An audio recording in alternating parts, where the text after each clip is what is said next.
පසුගිය එපිසෝඩ් එකේදී ගොඩක් ශක්තිමත් ඒ වගේම නිර්භීත ඩීමන් ස්ලෙයර් කෙනෙක්ගේ කතන්දරේ පටන් ගන්නවා. හැබැයි ඒ ආරම්භය ගොඩක් වේදනාකාරී ඒ වගේම බිහිසුණු යථාර්ථයක්. තන්ජිරෝට මේ ලෝකයේ තියෙන නපුරු බලවේග ගැන අහම්බෙන් දැනගන්න ලැබුණු දවසේම ඒ නපුර එයාගේ පුංචි ලෝකය විනාශ කරලා දානවා. දැන් එයාට මේ ලෝකෙ ඉතුරු වෙලා ඉන්නේ එයාගේ නංගි නෙසුකෝ විතරයි. ඒත් නෙසුකොව ආයෙත් යථා තත්ත්වයට පත් කරගන්න නම් මින් ඉදිරියට එන අභියෝගවලට තන්ජිරෝට මුහුණ දෙන්න වේවි. අපි යමු ඩීමන් ස්ලෙයර් කතාවේ දෙවැනි එපිසෝඩ් එකට.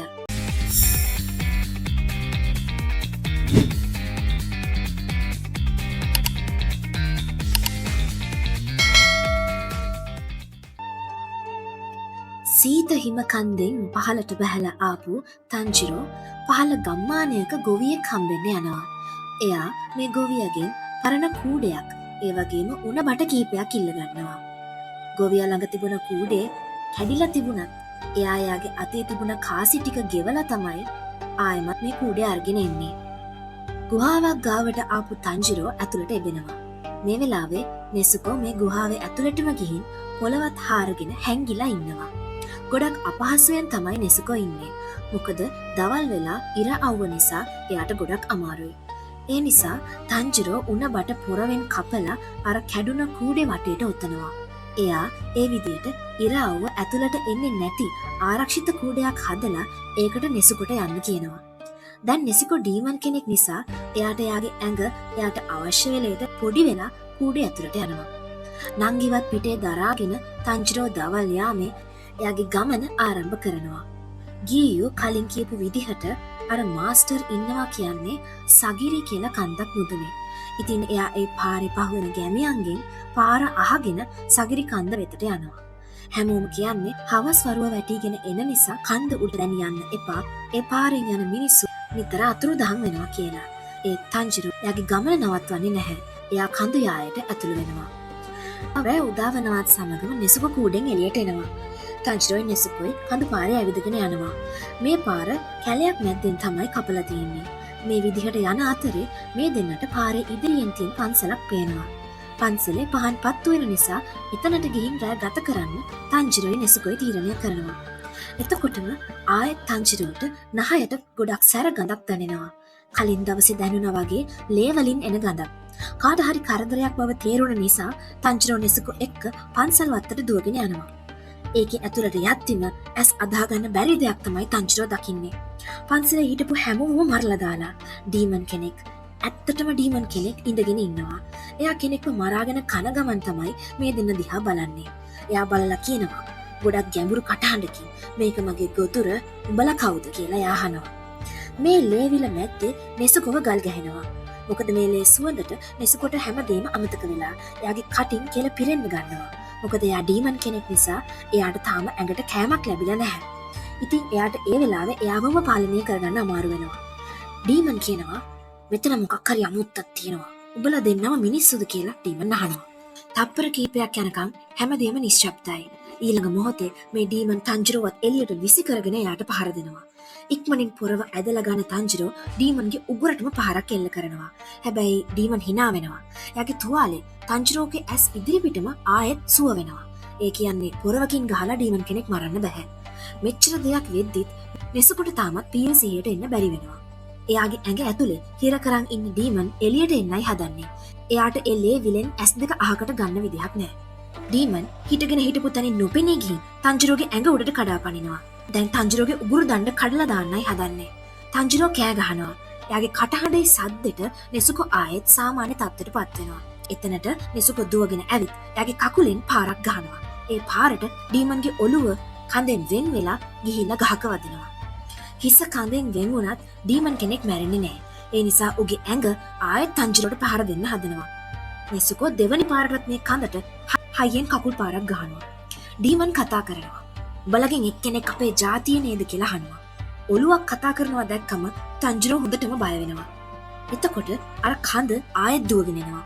නෙසුකෝ ඒ කඳත් එක්ක සටන් කරන ගමන් තන්ජිරෝට සිද්ධ වෙනවා ඔළුවත් එක්ක පොරබදන්න. තන්ජිරෝට පුදුම අපිරියාවක් එන්නේ මේ අමුතු සතා පිළිබඳව. තන්ජිරෝ යාගේ නළලින් මේ යකාගේ නළලට පාරක් ගහනවා. එයා පොරවත් එක්කම මේ ඔළුව විසික් කරලා දානවා. එතකොට පොරව කැරකිලා ගිහින් ඩීමන්ව ගහක වදිනවා.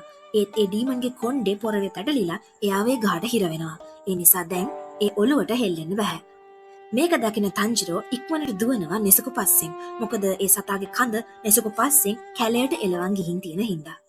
තන්ජිරෝ මුළු කැලේ පුරාවටම නෙසුකව හොයනවා. එතකොට එයා දකිනවා නෙසුකොට මේ කඳ පහර දෙන හැටි. තන්ජිරෝ කඳත් තල්ලු කරගෙන කන්දකින් පහලට වැටෙනවා. හැබැයි නෙසුකෝ යන්තමින් තන්ජිරෝව අල්ල ගන්නවා. ඒ නිසා මේ දෙන්න බේරෙනවා. ඩීමන්ගේ කඳ පහලට වැටිලා විනාශ වෙනවා. ඒක වැටිලා විනාශ වෙද්දී ගහේ රැඳවිලා තියෙන ඔළුවට ඒකේ වේදනාව සෑහෙන්න දැනෙනවා. ඒ නිසා එයාට සිහි නැති වෙනවා. ආයෙත් ගහ ගාවට එන තන්ජිරෝ පිහිය එළියට ගන්නවා. ඒත් මේ ගහේ පැටලිලා ඉන්න යක්ෂයාව මරන්න එයාගේ හිත හයිය කරගන්න බෑ.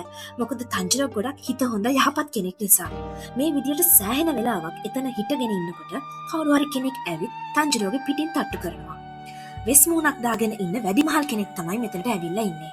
එයා කතා කරලා කියනවා ඔය විදිහට ඩීමන් කෙනෙක් මරන්න බෑ කියලා. එතකොට තන්ජිරෝ අහනවා මෙහෙම නෙමෙයි නම් ඔය විදිහටද මේක කරන්න ඕනේ කියලා. ඒත් මේ පුද්ගලයා ඒකට හරි උත්තරයක් දෙන්නේ නැහැ. එයා කියනවා ඒකට පිළිතුර ඔයා තනියම හොයාගන්න කියලා. තන්ජිරෝ කල්පනා කරනවා පිහියකින් ඇනලා මරන්න බැරි නම් ගලකින් ඔළුව කුඩු කරලා තමයි මේ ඩීමන්ව මරන්න වෙන්නේ කියලා. ගහක් ළඟ තිබුණු ගලක් අත් දෙකට අරගත්තා. එයාට තාමත් මේ සත්වයාට පාරක් ගහන්න හිත හයිය කරගන්න බෑ. පිහකින් අනිනවට වඩා ගලකින් ගහලා කෙනෙක් මරණ එක ගොඩක් වේදනාකාරී ඒ වගේම කාලය වැය වෙන දෙයක් හින්දා කොහොමත් මේකට තන්ජිරෝ අදිමදි කරනවා. සෑහෙන වෙලා මේ විදිහට කාලය පහු කරලා අන්තිමට හිරු එළිය වැටෙනකන්ම තන්ජිරෝ එතනක් මුකුත් කර කියාගන්න බැරිව හිටගෙන ඉන්නවා. උදේ හිරු එළිය වැටෙනකොටම ඩීමන්ට ආයෙත් සිහිය එනවා. එයා තන්ජිරෝව දැක්ක ගමන් එයාට කුණුහරුපෙන් කෑ ගහනවා බනිනවා. හැබැයි ටිකෙන් ටික ඉරේ රැස් වැඩි වෙනකොට ඒ ඉරේ එළිය ඇඟට වැටුණ ගමන් ඩීමන්ගේ ඇඟ පිච්චිලා යනවා. ඒකෙන් ඩීමන් නැති වෙනවා. ඊට පස්සේ තමයි තන්ජිරෝ හිත සංසුන් කරගෙන වටපිට බලන්නේ. ඒ වෙද්දී කලින් යා ගාව හිටපු කවුරුත් එතන නැහැ. නංගිත් පේන නැති නිසා කලබල වෙන තන්ජිරෝ පන්සල ඇතුළට දුවනවා. එතකොට එයා දකිනවා නෙසුකෝ ආයෙත් ඇඟ පොඩි කරගෙන අර කූඩේ ඇතුළට වෙලා අපහසුවෙන් ඉන්න හැටි. එළියට එන තන්ජිරෝට අර වෙස් මූණක් දාගෙන හිටපු පුද්ගලයාව ආයෙත් මුණ ගැහෙනවා. එයා පන්සලේ මිය ගිය අයගේ ශරීර බොමදාන කරලා. එයා තන්ජිරෝට කියනවා මගේ නම උරුකොදකි. මම මාස්ටර් කෙනෙක්. ගියෝ තමයි මට ඔයාගෙන කිව්වේ කියලා. තන්ජිරෝ කියනවා ඔව් මම තමයි එයා. ඒ වගේම මගේ නංගි තමයි අර පන්සල ඇතුලේ ඉන්නේ කියලා. එතකොට මේ මාස්ටර් අහනවා තන්ජිරෝ ඔයාගේ නංගි මිනිහෙක්ව කෑවොත් ඒ සම්බන්ධව මොකද කරන්න කියලා. තන්ජිරෝ මේකට කිසිම උත්තරයක් දෙන්නේ නැහැ. එයාට හිතාගන්න බෑ කොහොමද මේ මාස්ටර්ට හරි උත්තරේ දෙන්නේ කියලා. මාස්ටර් ඇවිල්ලා තන්ජිරෝට හයියෙන් කම්බුල් පාරක් ගහනවා. ඔයා හිතනවා හෙමින් වැඩි. ඔයිට වඩා හයියෙන් කල්පනා කරන්න දැනගන්නවා කියලා මාස්ටර් කියනවා. මුළු රැයක් එළි වෙනකන් ඔයාට ඩීමන් කෙනෙක්ව මරා ගන්න බැරුව ඔයා කල්පනා කරා. ඔය විදියට හැසිරුණොත් කවදාවත් ඔයාට ඩීමන් ස්ලේයර් කෙනෙක් වෙන්න බෑ කියලායි මාස්ටර් කියන්නේ. එයා කියනවා තන්ජිරෝ මෙන්න මේක අහගන්න. ඔයාගේ නංගි කවදා හරි මිනිහෙක්ට හානියක් කරොත් කරන්න පුළුවන් දේවල් දෙකයි තියෙන්නේ. පළවෙනියට ඔයාගේ නංගිව විනාශ කරන්න ඕනේ. දෙවෙනියට ඔයාවම නැති කරගන්න ඕනේ. ඒත් ඔය දෙන්නම නැති වුණත් කවදාවත් නොකළ යුතු දෙයක් තියෙනවා. ඒ තමයි කාටවත් හානියක් කරන එක. ඒ කියන්නේ ඔයා මට පොරොන්දු වෙන්න ඕනේ. ඔයාගේ නංගි කවදාවත් මිනිස්සෙක් කන්නේවත් මිනිස්සෙක් මරන්නේවත් නැහැ කියලා. මාස්ටර් කියනවා ඔයාට අනාගතයක් අවශ්‍ය නම් ඔයාට ඔයාගේ ජීවිතේ පලිය ගන්න ඕනේ නම් ඩීමන් ස්ලේයර් කෙනෙක් බවට පත් වෙන්න ඕනේ. මම ඊළඟට කරන්න යන්නේ ඔයා ඒකට සුදුසුද නැද්ද කියලා ඔයාව පරීක්ෂා කරන එක කියලා. තන්ජිරෝ ආයෙත් නංගිව පිටේ බැඳගෙන මාස්ටර්ගේ පිටිපස්සෙන් යන්න පටන් ගන්නවා. මාස්ටර්ගේ ගෙදරට යන පාර දිගේ මාස්ටර් හයියෙන් දුවනවා. එයාට තියෙන පුදුම වේගයක්. නංගිවත් පිටේ බැඳන් ඉන්න නිසා තන්ජිරෝට මේ මාස්ටර් දුවන වේගය අල්ලගන්න ගොඩක් අමාරුයි. එයාට නංගි ගැන ගොඩක් දුක හිතෙනවා. මොකද එයාගේ පිටේ තියෙන කූඩේ සෑහෙන හෙල්ලෙන නිසා. එයාට මතක් වෙනවා නෙසුකෝ මිනිස්සෙක් වෙලා ඉන්න කාලේ ගොඩක් යහපත් ගෑනු ළමයෙක් විදියට හිටියා කියලා. එයාටම පොරොන්දුවක් වෙනවා. නංගි මං ඔයාව කවදා හරි මිනිස්සෙක් බවට පත් කරනවා. ඔයාට කවදා හරි මම ලස්සන කිමෝන එකක් අරන් දෙනවා කියලා. මාස්ටර්ගේ ගෙදරට එනකොට හවස් යාමය පහුවෙලා. මේ වෙනකොට තන්ජිරෝට හුස්ම නැහැ. එයා බිම වැටෙනවා මහන්සියට. මාස්ටර් කියනවා දැන් තමයි ඇත්තම පරීක්ෂණය පටන් ගන්න කියලා. එයා තන්ජිරෝව එක්කන් යනවා සගිරි කන්ද මුදුනට. කන්ද මුදුනට ගියාම උරකොදකි කියනවා දැන් ඔයාට තියෙන්නේ පළවෙනි පරීක්ෂණය. ඒක තමයි මෙතන ඉඳන් කන්ද පාමුල තියෙන මගේ ගෙදරට එන එක. අනිවාර්යෙන් ඔයා හෙට උදේ ඉරවුව වැටෙන්න කලින් ඒක කරන්න ඕනේ කියලා. ඊට පස්සේ උරකොදකි නොපිනී යනවා. තන්ජිරෝ හිතනවා නිකන්ම කන්ද පාමුලට යන්න කියපු නිසා මේ පරීක්ෂණය හිතුවට වඩා ලේසි වෙයි කියලා. එහෙම හිතලා එයා කන්ද නැකපු ආකාරයටම ආයෙත් බහින්න පටන් ගන්නවා. දුවගෙන යන තන්ජිරෝ එක පාරටම උගුලකට අහුවෙනවා. ඉන් පස්සේ දිගින් දිගටම එයාව එක එක උගුළු වලට අහුවෙනවා. එතකොට තමයි යාට තේරෙන්නේ උරුකදකි මාස්ටර් කන්ද පුරාවටම එක එක උගුල් අටවල තියෙන්නේ එයාව පරීක්ෂා කරන්න කියලා. මේ වෙලේ තන්ජිරෝ හිතා ගන්නවා එයාගේ නහය පාවිච්චි කරලා උගුළු තියෙන තැන් හොයාගන්න උත්සාහ කරන්න. මේ විදිහට එයා සමහර උගුල් වලින් ගැලවෙනවා. ඒත් සමහර වෙලාවට එයා ඒ වලින් බේරෙන්නේ නැහැ. ඒ නිසා යාට ගොඩක් තුවාල වෙනවා. මාස්ටර් ගෙදර ඉඳන් බලන් ඉන්නවා. ඉර එළිය වැටෙන්න සෑහෙන ළඟයි.